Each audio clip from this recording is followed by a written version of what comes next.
Square One DSM is an initiative of the Greater Des Moines Partnership. Since 2007, Square One DSM has been connecting entrepreneurial needs with qualified resources, as well as providing guided professional and business direction.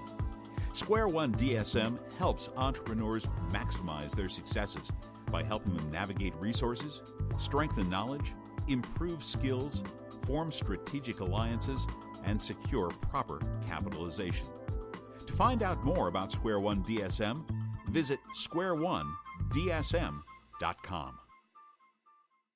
My name is Mike Caldwell, and I work for the Greater Des Moines Partnership, and I run all our entrepreneurial programs under the banner Square One. Includes a lot of mentoring of startups that are anywhere from I have an idea and I don't know what to do next to I need to raise $6 million, how do I do that? And a lot of things in between. We have a Square One Accelerator that serves local startups that have got some traction and we can get critical mass. We currently have 4 companies in the accelerator. CertainTel, Ben O'Connor's company, which is about to exit the accelerator, is doing fantastically well. Workout, which is a company that serves the trucking industry. It's focused on reducing turnover in the trucking industry. Clinic Note, which is a software provider to mental health services.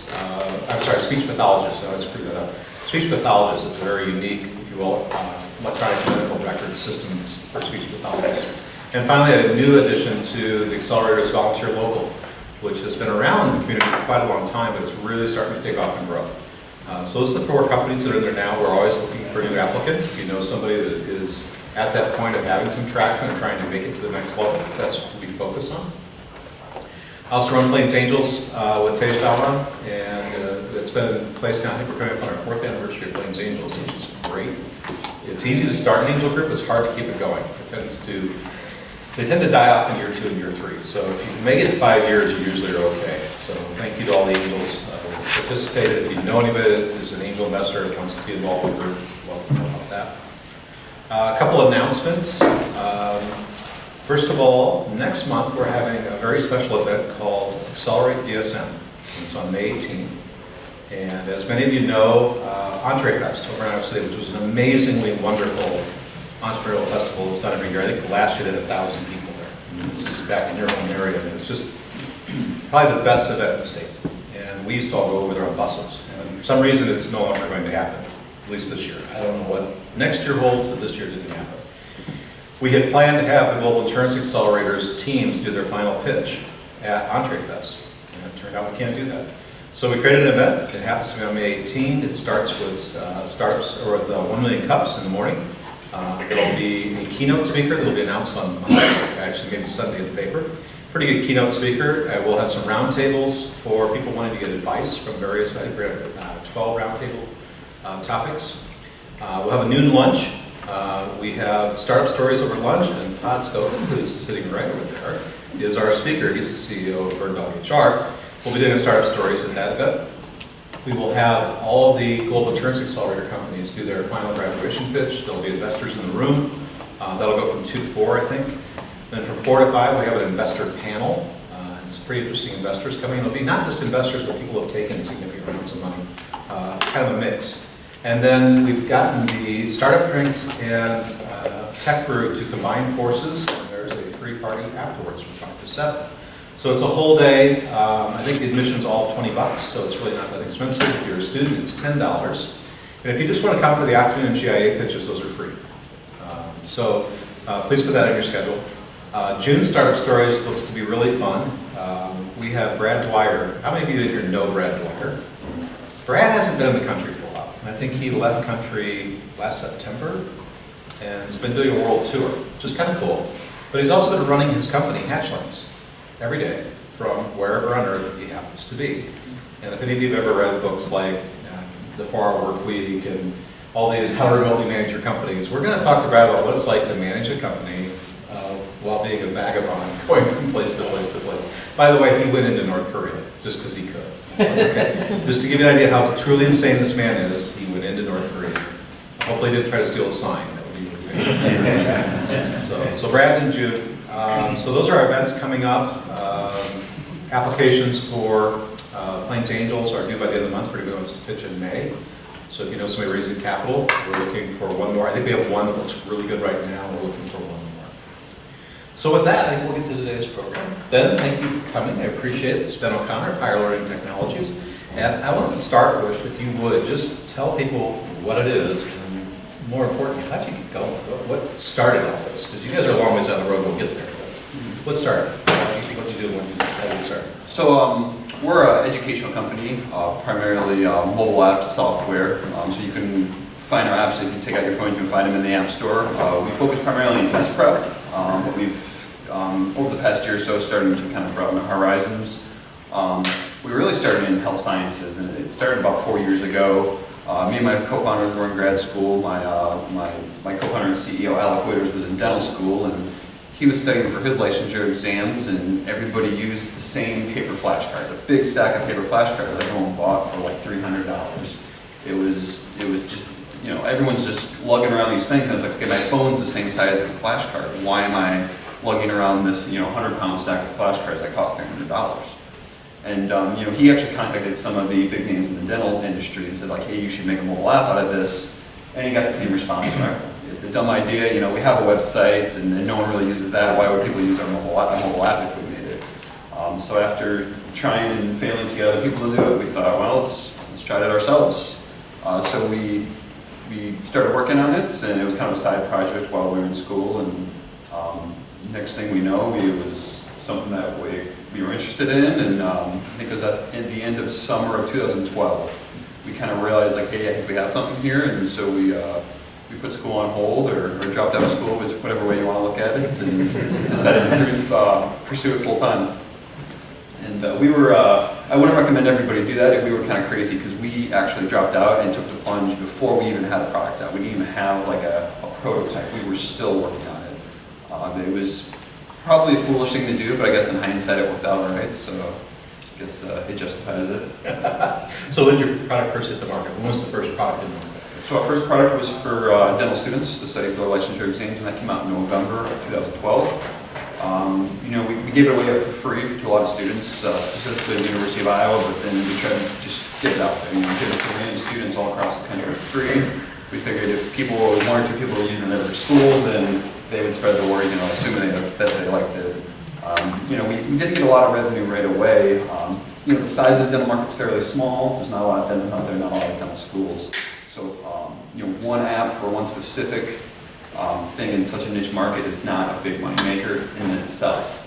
Now, the dental market as a whole is a big market, and it's something that we, from day one have always thought about, if we can get a hold of a market in one specific product, one specific area, we can then release, follow-on products for that same market and keep having people come back. Once we break that barrier of trust, because when you're studying for school or studying for something very important, there's a barrier to entry there. You need to gain students' trust that you're a good source for studying and for succeeding in the classroom. But once you break that barrier and you can get the trust, then it's it gets a lot easier. We always joked around at first that we were the Zappos of education. People loved our product so much, but we only had one product. We were like Zappos selling one pair of shoes. It didn't work out. They wanted more stuff, but we didn't have anything to give them to them at first.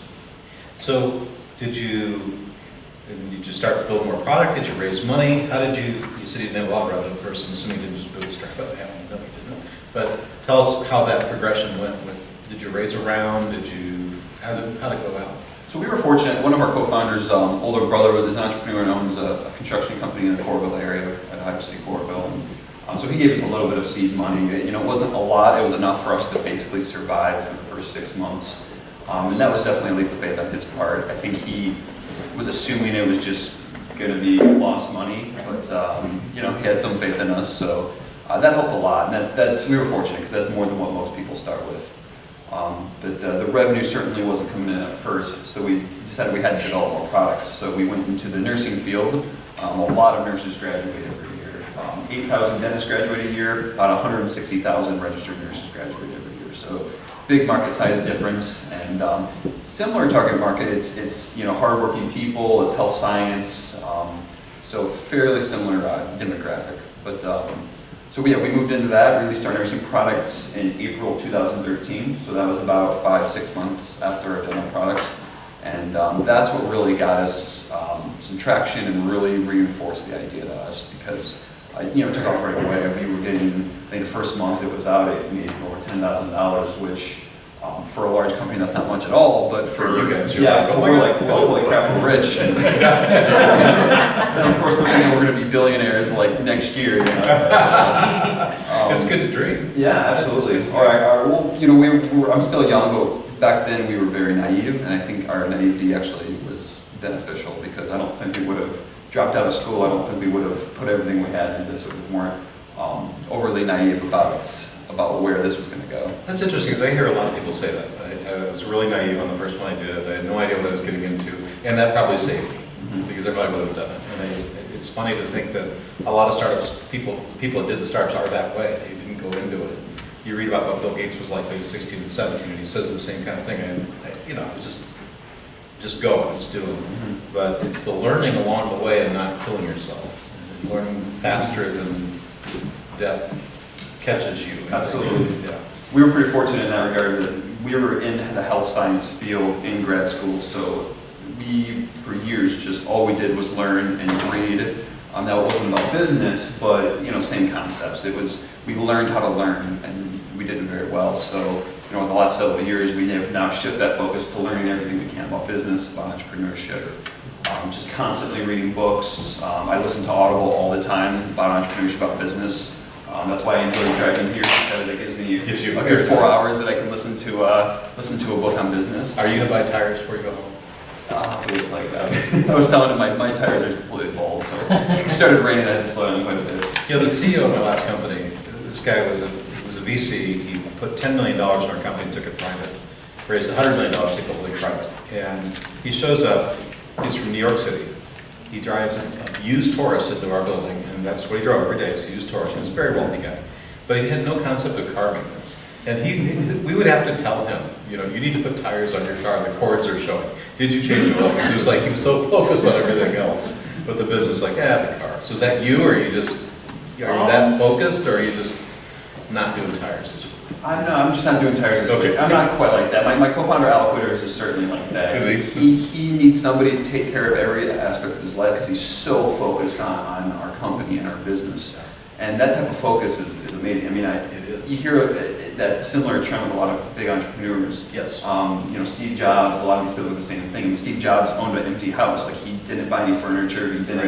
He often didn't shower for weeks because he just didn't care. He was so blunt and focused. And I definitely see that in my co-founder. And it's a good trait to have to a certain extent. But you certainly need support to. And you need some separation of those people once in a while. So they'll drive you crazy. Absolutely. So tell me about your product line today. Where does the product line stand? How many products do you have in the market? And if there's any metrics you want to share, that'd be great. I know you're a private company, so we're not asking you to throw the balance sheet and income statement out here. But tell us how things are going and what your product mix looks like. Sure, yeah, we have 22 products I think we're up to, a little over 20, I don't remember exactly. But, a lot of those are in the nursing vertical, the nursing field. Our goals are really to go into a few industries, a few verticals as we call them, and then build up in those verticals. Because when we sell a product to someone, we want to continue selling the product down the road. Because when you look at these professions, they're constantly taking continuing education, getting recertified throughout their careers. So there's lots of opportunities to get repeat business. So it's not one and done with the client? It's not one and done. Nice. It was at first, but that's not a scalable model. When you're just selling a $50 product or $100 product to someone, it's not scalable when you're paying X amount to acquire this customer, but then you're barely getting more out of them in terms of the sale price. So we're really focused on building into these verticals and getting deep penetration in these markets. So we're in a few different fields. Our nursing fields are our number one area just because it's sheer volume of people. Yeah. If you look at the amount of nurses in the United States, it's at least 1.5 million. I don't know the exact figure off the top of my head, but that's a lot of continuing education. So we're really focused on that. We're also focused on physicians, the medical field, dentists. We've recently moved a little more into kind of the business and finance side. So there's so many different certifications and licenses in that, as well as continuing education like any industry. To start, our focus was really test prep, but now we realize that with test prep, there's a fairly low ceiling in terms of what you can do. But there's so much more with business development and with continuing education. So we're really trying to get into the classroom, not the K through 12 classroom, but college classroom, and then kind of beyond the corporate education world. How big a company is it now? How many people do you have? And you're in Iowa City, right? If I remember right. Coralville. All right. Yep.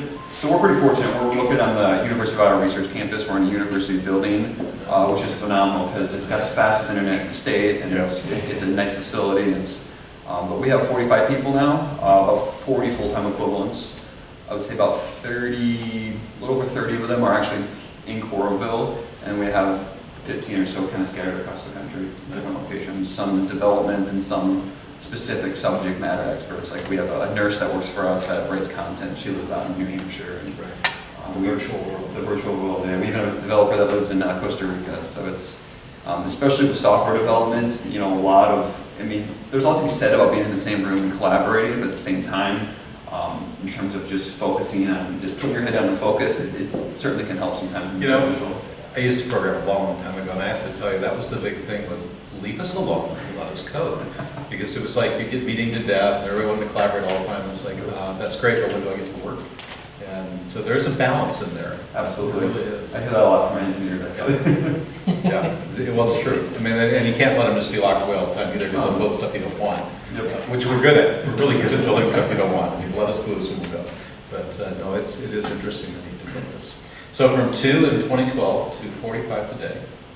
So you've had to raise some money to do that. Yeah. Can you talk at all about that? I'm Sure. you want to talk about that. So we raised a seed round, finished it about fall of 2013. So that was a little over a year after we started. And we raised a seed round of $1 million. The early traction we had with our nursing products certainly led to that. I mean, without that type of traction, we wouldn't have been able to raise any money, I don't think. But we certainly saw some early success, and we got a lot of local investors excited. You did? Okay, good. So, so the first round was all essentially local angel investors, and that kind of helped us scale. We hired, I can't remember how many people we hired over there. We probably went up to maybe about 15, 20 people after that, and kept building out our product lines, kept put a lot of money in our platform. Our software platform is really like the main part of our company. You know, the more we can invest in our platform, the more we can scale that platform, go into new fields, create new products at a very fast pace. I was going to ask that. So it's the same infrastructure platform you're using for all your testing products. Correct. Okay.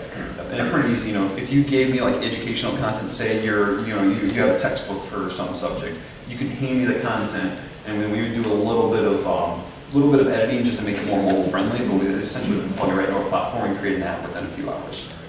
So your ability to move within a market or two new markets really high with that. Assuming we get the educational content. Assuming you have the content. Yeah. So we're not primarily focused on content development, although it's an important part of our company. We see ourselves as more of an oil refiner. You give us your oil or your content in this case, we'll kind of refine it, make it more mobile friendly, and we'll plug it into our platform. And deliver it. Yep. The delivery mechanism. Cool. So after the seed round, have you raised any more, or has that been it? Yep. So in probably about a year later, 2016, so the fall of 2014, we raised a Series A round of $5.5 million. That was a lot of our first investors kind of came back from Oregon, and then mostly local people, but then some people from the East Coast as well. So no institutional money, no venture capital money or private equity money, just some high net worth people, which we're very fortunate to have. I think the expectations change and stakes change when you take institutional money, because the institution has their own investors that they got to worry about. That's right. So it's certainly a different game. You got a couple of people that are going to work for institutional investors. They know they know about being in the middle, right? Yep. Yeah. Sorry. Everyone's working for someone, and everyone's raising money. So what's the future hold for you guys? I mean, where are you trying to get to? Do you have a vision? Do you have a vision of it, where it's going to go? Or are you kind of making it up as you go along? Where do you see things? We certainly have a vision. We have an end goal. It's been the same end goal essentially always, and that's to create a mobile platform that can be used in all educational settings, whether it's a classroom, whether it's studying on your own for a licensure exam, whether it's continuing education in the corporate world. We just want to versatile software platform that we can utilize for a variety of things.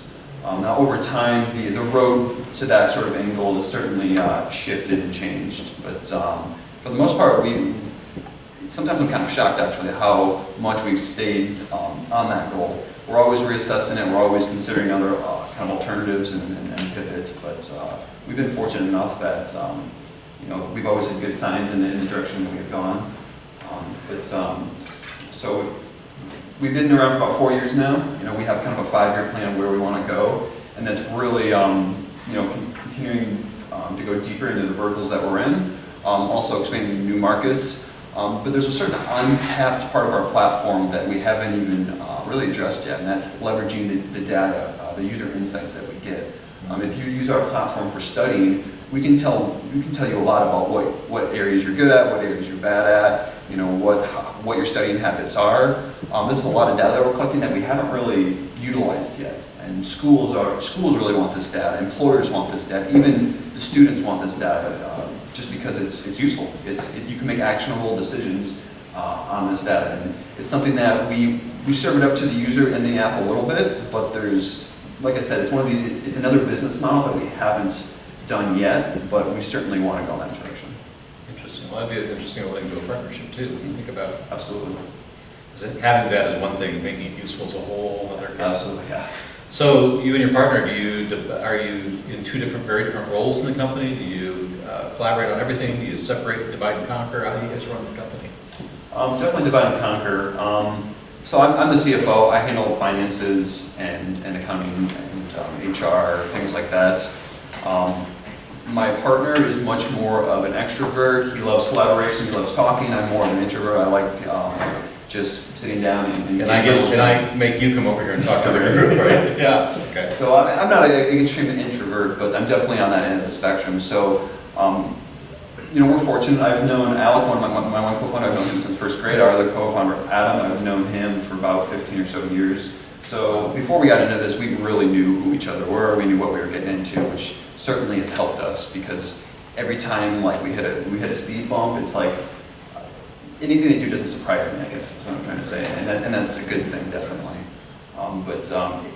We have much different skill sets, same values, but different skill sets and different strengths, which I think is pretty beneficial, because if you start a company with people that are exactly like you, or if you keep hiring people that are exactly like you, it's not going to work out. You need people to complement your strengths, people that kind of lift up your weaknesses. Absolutely, I agree. So let's open it up for questions. As you're thinking about questions out there, I'm curious, what's it like to have 45 people in the company? That isn't something you were used to, so what are you guys doing with that? Well, it was, after our Series B financing, it was definitely chaotic. We scaled quickly. We probably went from about 15 or 20 people to about 40 people within maybe 3 or 4 months. Oh, wow. It was hectic, and I wouldn't recommend anyone scale quite that quickly with personnel. I'm certainly not that experienced with people management. I'm only 29, so I think part of the key was bringing in some people that have scaled companies before, that have managed big teams before. So currently our COO, Ron Meyer, and our CMO, Cindy Huber, both very experienced. They are rock stars. They were definitely game changers for us, and if it taught me anything, it's that you get a few key, like A players, just phenomenal people in certain roles, and they will just drive your company forward. I look at them, and it makes me feel like, oh crap, I need to step up my game. Phenomenal. But kudos to you guys for doing that, because you see a lot of startups get to a certain level of success, and they can't get out of their own way. And very, very, very few people can do what Oprah Winfrey did, or Jobs, or Elon Musk, where they can truly grow with the company. And a lot of really smart people just got the hell out of the way. You look at eBay's a great example. Pierre O'Neill got out of the way and brought Nick Whitman in, and watch what this company did, right? So kudos to you guys for doing this. So open it up for questions. Yeah. Well, congratulations first before your progress. So I'm wondering, when you add additional verticals, how do you do that without stripping resources from the existing verticals? How do you get that balance where you're not denigrating this one with resources on the new one? That's a good question. It's definitely a tough balance, because obviously we have limited resources. So if we're spending money on a new product line, well, that's money that we have to take away from an old product line. We really have to look at new verticals, really not just as a specific product. We'll enter into a vertical with a new product, and maybe that product is a loss leader. Maybe we're not going to make money off that first product, or we call it a pioneer app, that first app that we release in a vertical. we dump a lot of money into the first app into the vertical, and we usually lose a lot of money that first year or so. But we've seen over time that, once that gets traction in the long run, it will be profitable, it will be very successful.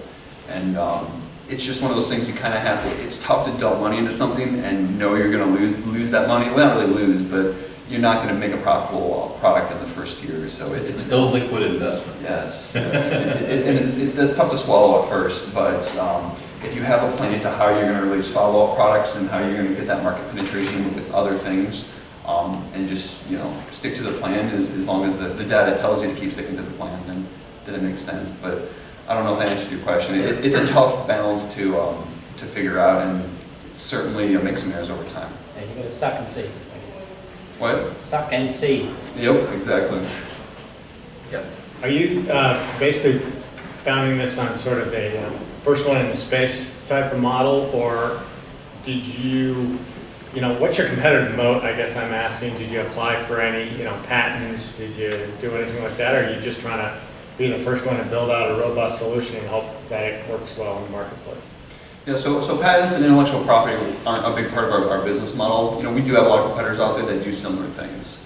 There's a lot of mobile apps out there in test prep and education. What we're doing, I wouldn't say it's like a brand new technology that no one else can do. It's really a matter of working fast and really focusing on business development partnerships, because you can have the smartest people in the world. One of our competitors is just a few MIT grads, and we've been watching them over time, and their competing product. They have a really good product, and looking at that product and seeing it develop is scary. But when you look at, okay, they're only really in one field because they can't really branch out, because they may be genius engineers, but they don't have the sales abilities of, say, one of my co-founders. And so there's so many moving parts in a business. People can come up with great ideas, but ultimately it comes down to execution, is kind of the conclusion that I've come to. Certainly it's different in different industries, and if you're in the pharmaceutical industry, you gotta have a patent on a new compound, but it's, the way I look at it is you just gotta work faster than your competitor, and you gotta work harder, and you gotta execute better. This is a follow-on to the intellectual property thing. So in your first one or two products, how did you deal with intellectual property? You guys originate all the content? You could talk about like having content and dropping it into your platform today, but how did you start that situation with intellectual property? Because you have a lot of parts. Yeah. So with our content, some of the content we do own, we do have copyright on it. With our source code, clearly we own our platform, we own our source code. We don't have patents on it. But it's one of those things where it's difficult to steal. It would be difficult to steal our source code, so we're not too worried about being ripped off. Do our competitors implement some features that we have in our apps from time to time? Absolutely. But you can't really patent a feature of a product. Yeah. So now I'm not an expert on patent law. I've talked to some attorneys about it. I'm talking more the content side versus the code side. Oh, okay. So the content side, the stuff that we own, the content that we own, we certainly have a copyright on. But we actually use we partner with a lot of publishing companies, the old textbook and brick and mortar publishing companies, utilize their content and then pay royalties on it. Is that what you did with your first app then? The first few apps we actually created the content ourselves. Okay, that's the part I was trying to get to. Is the first ones. Yes. It certainly wasn't top tier content, but we've improved it over time, and we've gotten really smart experts from the different fields to help improve it. So you kind of picked and choose, and then you just kind of nursed it up to this new level? Mm-hmm. Precisely, yeah. And it's constant process of improvement. So. Yeah. Talk about your marketing efforts in acquiring your end customers or your end users. Is it primarily online, social media? Kind of walk through what approach you take. Yep. It's a little different with every product, but our earlier, some of our verticals are very community-based. If you look at the nursing community or the dental community, these people go to school with the same people for several years. They live with these people practically. If you ever walk into a hospital, there's a lot of camaraderie there. It's really a community. So social media is very effective if you're in a market that really has a community. So with like the nursing and the dental field, social media presence is big. And we certainly do paid advertising on Facebook and Google. And we were fortunate to get into Facebook mobile advertising right when they released. And it's evolved a lot. It's changed a lot. It's definitely more expensive than it was 3 years ago or two and a half years ago when they came out. But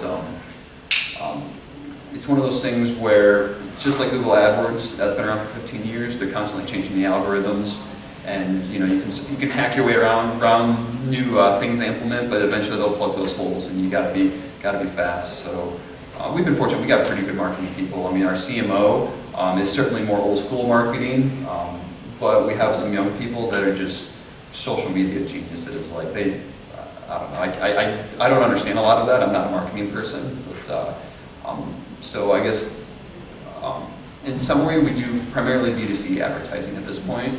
We have a few salesmen as well that work on partnerships, whether with publishing companies, whatever, whether getting content from publishing companies or actually getting more of a partnership where we leverage their distribution channels. That's long term. That is a really good method of getting sales, because if we can get an institutional partner, whether it's a college or publishing company, to do bulk sales, let's push out 1,000 units to this one school or to this one segment here, as opposed to doing a bunch of one-off sales online. It's certainly a lot nicer. When you look at that model, does that give you the ability to sell a true SaaS model versus, I assume today you're doing app marketplaces and you have to give up a good chunk of that revenue, right, to Apple?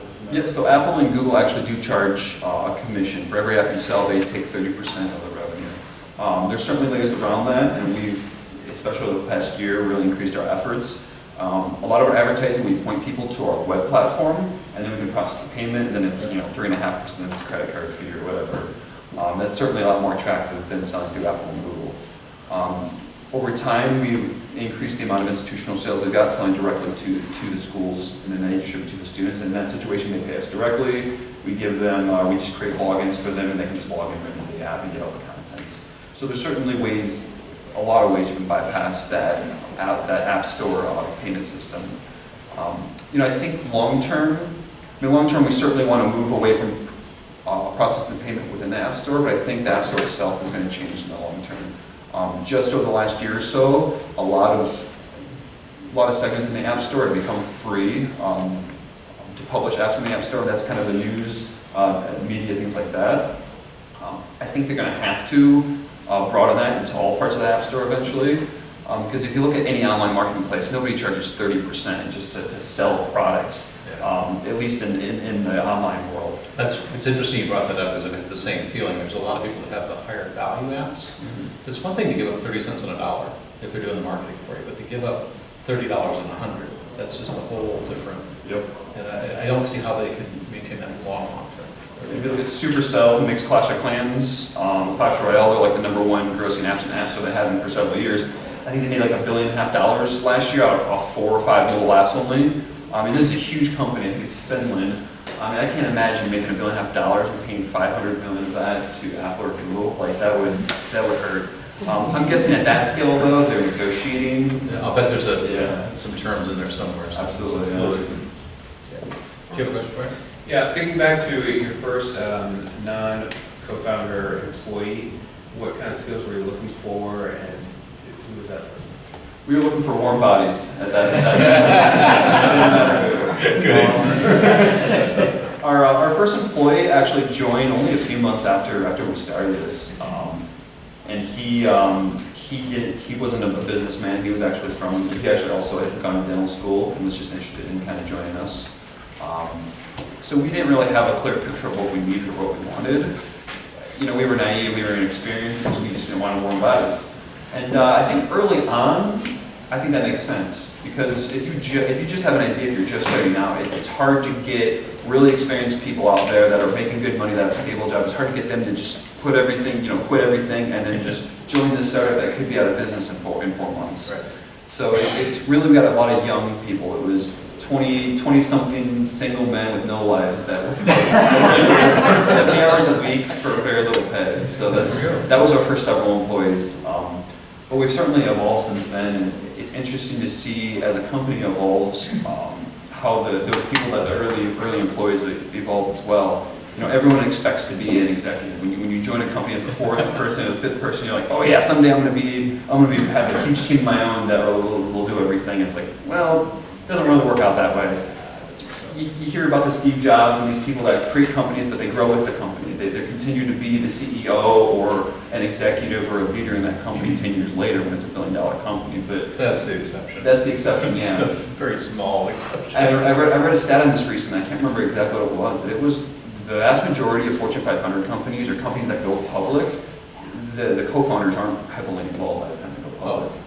And most people don't know that, I mean, they don't see it, you know, you don't read about that in Inc. magazine and things like that. But you do read about the people who doesn't make headlines, but the people who did get the company going and then enabled it to go public out of the way, say how smart a move it was. Absolutely, yeah. Because they, you know, sometimes they don't feel good about it at the time, but in the hindsight, 10 years later, when you look back, you go, they did stuff I couldn't even conceive to do. It would have been my worst nightmare to do that. I'm not good at that. And realizing that was the best thing that could have happened. Absolutely. And hiring a few experienced people to kind of run the daily operations of our company. Like I said, I look at our CEO and our COO and our CMO, and I just think like, holy crap! Like I can only dream to be as good as they are someday when I'm, in my 40s or 50s.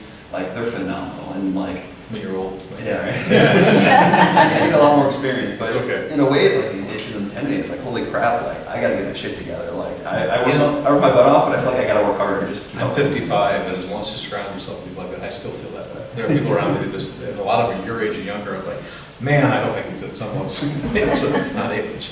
You got a question? Yes, you were talking about opening markets, and I work with the Latin American market, which has the language barrier there. How does it work with your product? So with the App Store, you can do a lot of different things to make it more universal across the App Store. Now, we actually do sell a lot of products in most every country. When you publish something in the App Store, it's free to anyone with an iPhone across the world. So, luckily English is spoken in most countries, especially with a lot of the fields we're in. If you're a physician, let's say in India, chances are you're well educated, you probably know good English.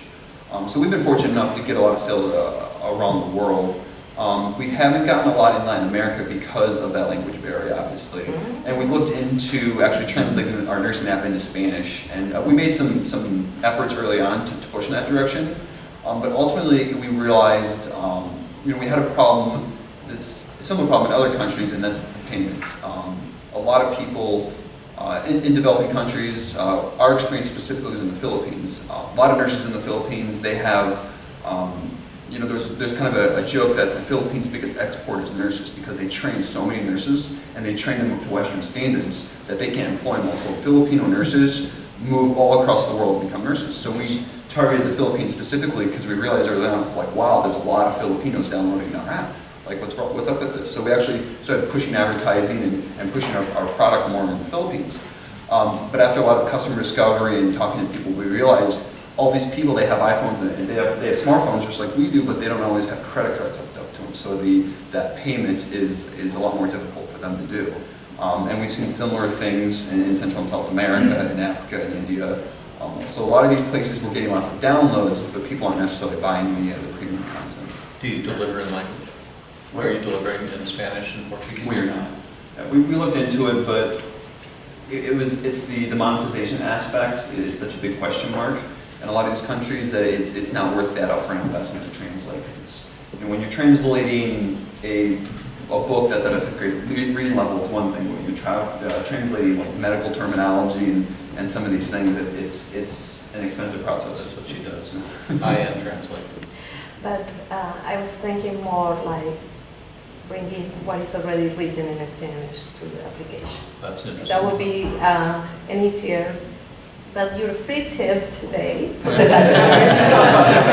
to talk to her afterwards, because she'll know. She's extremely highly educated from Columbia, master's level or PhD, I can't remember, but a lot of the content is already there in language that could be interesting.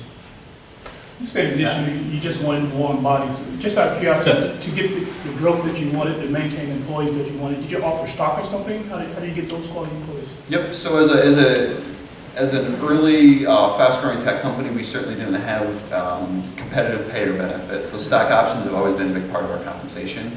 I really do believe in stock options, even if it's a very small amount that's not going to make somebody a millionaire someday, because you get real buy-in, because then people feel like they're not just an employee or company, they are like a part of it, and they have ownership in it too. And I think that psychological impact is big, even with a small stock option.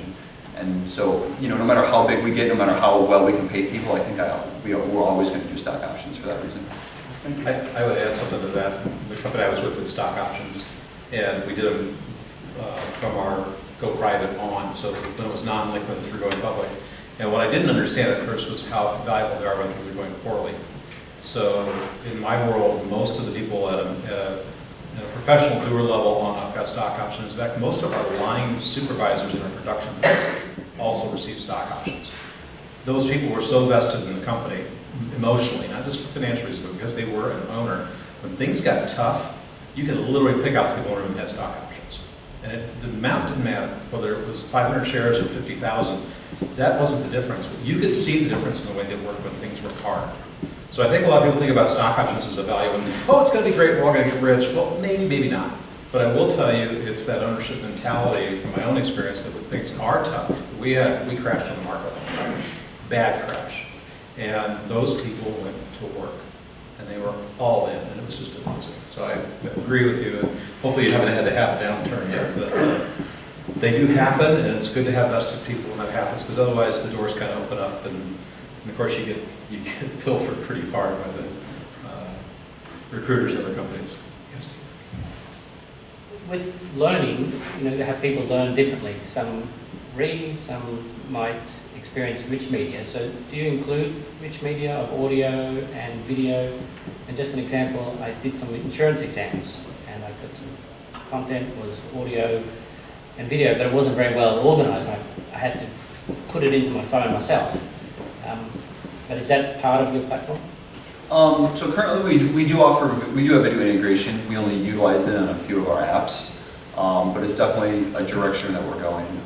Audio, the popularity of podcasts has exploded in the past few years, and it's certainly an indication that people want audio. People want to be able to listen and to learn as they're on the move or doing whatever. So definitely a direction that we want to go. Yeah, that insurance market's interesting. You guys have, just as a side, because there's a lot of people with insurance licensure right now. Yeah. Can you talk to us a little bit about, if I'm getting ready for a test, it's kind of a point in time type thing. How do you square that with a trial of your service or getting people exposed to your product before they buy? Maybe explain to me how if you have a trial type thing, how that works and what you've learned from sort of the seasonality that you might run into in a trial. Yep, so we have a freemium model, so we offer about 10%, 15% of the total product for free. A little bit of each part, so you get to kind of utilize and experience all the functionality, but you get a limited amount of content. And then we have a one-time purchase for all the premium content.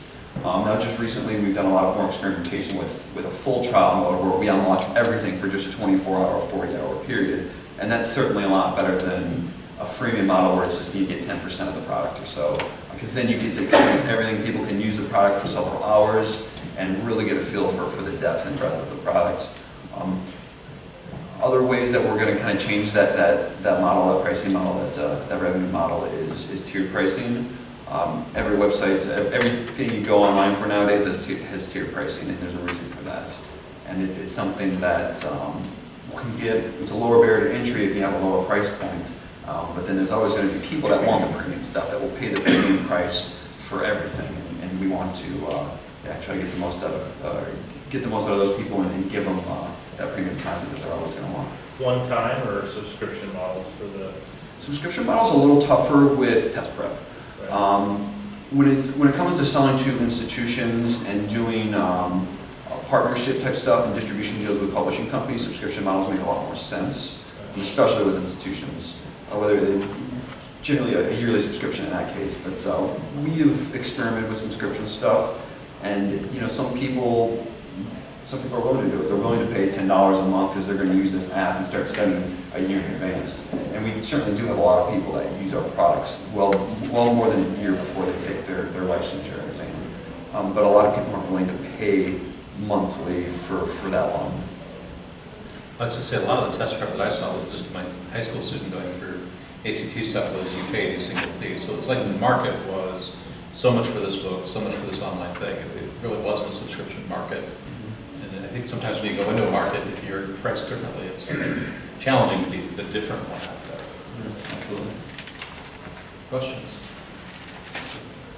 How do you work with the University of Iowa at all with your product? Yep, so we have a good relationship with the University of Iowa. Obviously, we're in one of their facilities working, but we've worked with the University of Iowa Research Foundation and actually have gotten content from them. And so, yeah, we pay them a royalty and we use that content in a variety of our products. If you look at the HiSET exam, which is the new high school equivalency exam, it's kind of the competitor to the GED. It was actually created at the University of Iowa, so they own a lot of content for that. So we have that type of partnership with them.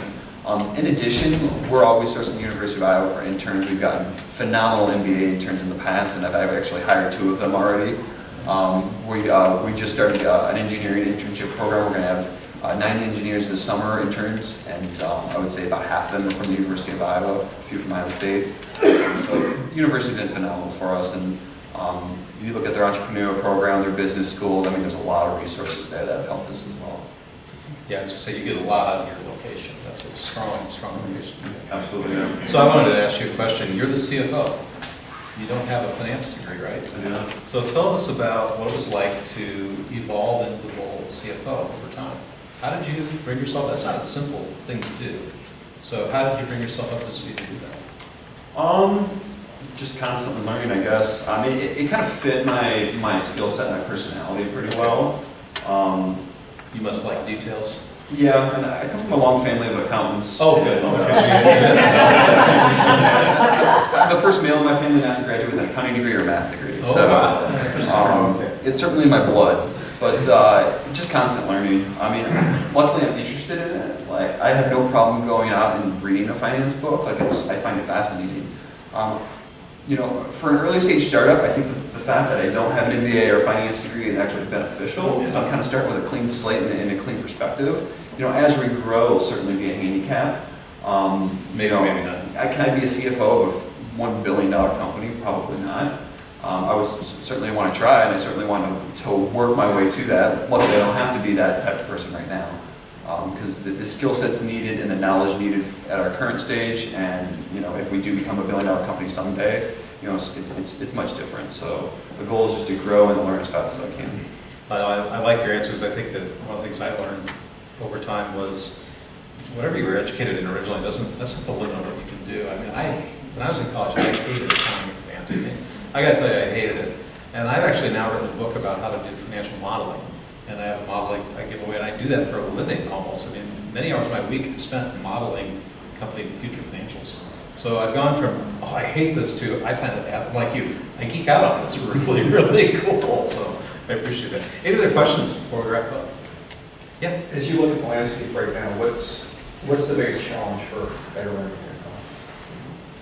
economics? Time. Not enough time in the day, not enough time in the week.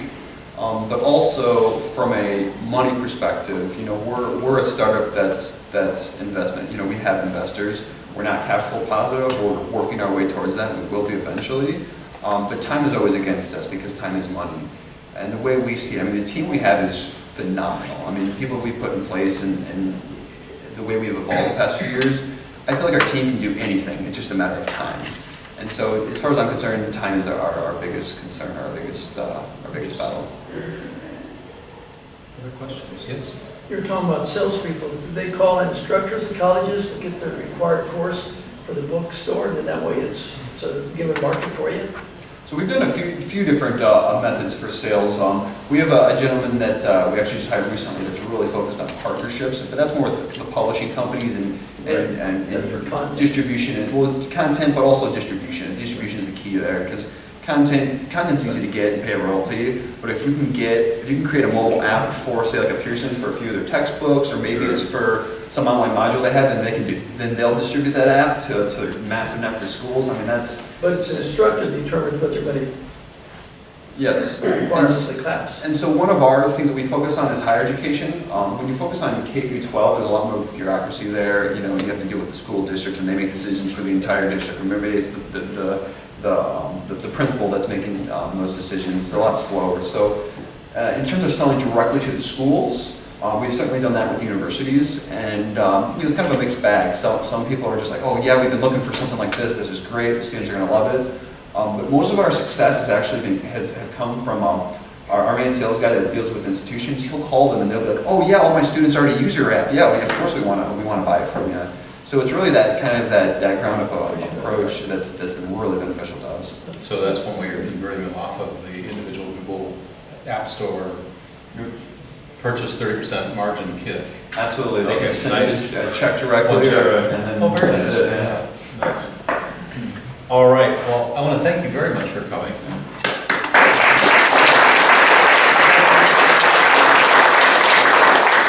He's going to stick around for a few minutes, so please hang out, talk for a while. Thank you all for coming. Hopefully we'll see you all on May 18th.